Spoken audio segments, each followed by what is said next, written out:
So I've told you my strategy of wildcarding early, but what are the teams I think can do the best in the first 3 game weeks at the start of the 2016-2017 season? That is coming up next.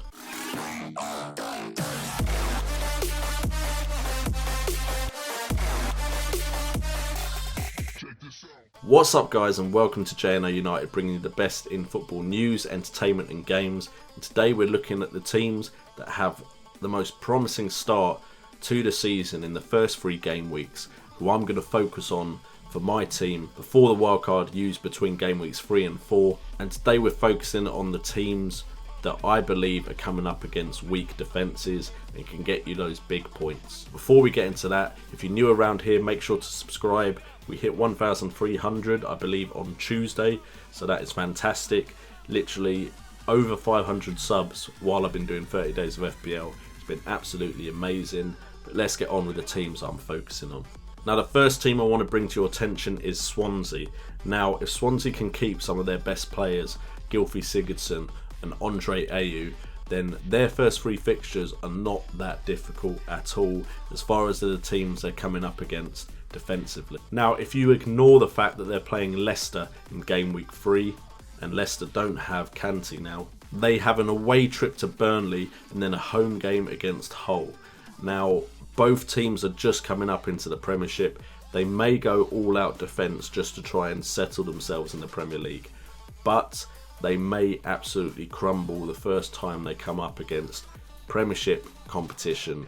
It's possible. I know a lot of you Burnley and Hull fans will say our team isn't that much lower than Premiership quality, and I'm agreeing with you, but there is definitely the possibility that one of those 2 teams is, say, the Aston Villa of last season, and if they are, Sigurdsson and Ayew could both run riot. Now Sigurdsson did have Euro 2016, so he may not be fully rested, but as far as I'm aware, Andre Ayew is fully rested and he has been on the score sheet in pre-season, so Andre Ayew could get you some big points early on and make sure your rank from the beginning is very respectable. The second team I want to look at is Chelsea. Now their first game is against West Ham, but it is against West Ham at home. Now West Ham can concede goals. Now they can also upset teams as well. We saw that last season, but West Ham can concede a lot of goals, and Chelsea could be wanting to prove themselves to the league early on. After that, it's a road trip to Watford and then a home game against Burnley. So their first 3 fixtures are definitely promising for FPL points.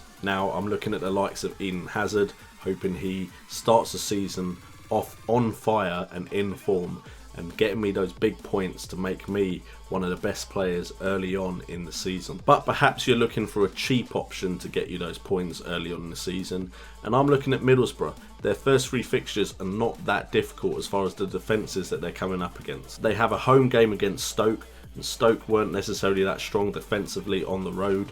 Middlesbrough could ship in a few, and Stoke could ship in a few as well, but if you've got one of Middlesbrough's strikers, you don't care if Middlesbrough are conceding, as long as Negredo or Rhodes is getting you the points. Then it's a road trip just down the road to Sunderland. Big derby game. You never know what can happen in a derby. Both teams will be up for it, and maybe Middlesbrough can get an upset. And then it is another road trip, but it's against West Bromwich Albion. Now West Bromwich Albion can be good defensively, but last season they were better on the road than they were at home defensively, so Middlesbrough could get a few more goals there before the game week number 3 is over. So the likes of Negredo or Fisher could get you some points that people won't be getting because they've gone for a longer term strategy, not using their wildcard that early. And the last team I want to look at is the team that also has something to prove in Manchester United. Now they've got Mkhitaryan, they've got Ibrahimovic, they have Martial, they have so many attacking options now, and the 3 games they have in the first 3 game weeks could see them get a lot of points. Their first game is a road trip to Bournemouth. Now Bournemouth are one of those sides that could be strong defensively, and then they could be broken down quite easily last season, so there could be points there. Then they have a home game against Southampton. We're not sure how this Southampton side's going to line up, but it is at Old Trafford, the theatre of dreams. So in their first home game in front of their fans in the Premier League, Manchester United could go all out to impress, and Mourinho could go all out to impress, so we could be seeing a high scoring game there. And then finally they have another road trip, but it's to Hull. So Man United could have a really good start to the season, and if you've got Ibrahimovic, Mkhitaryan, Martial, you could be laughing.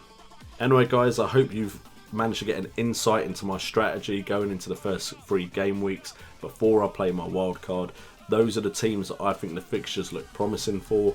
Leave a comment down below if you agree with me or if you have a different strategy. I've been JNO, you've been awesome, and remember, it's all about the game.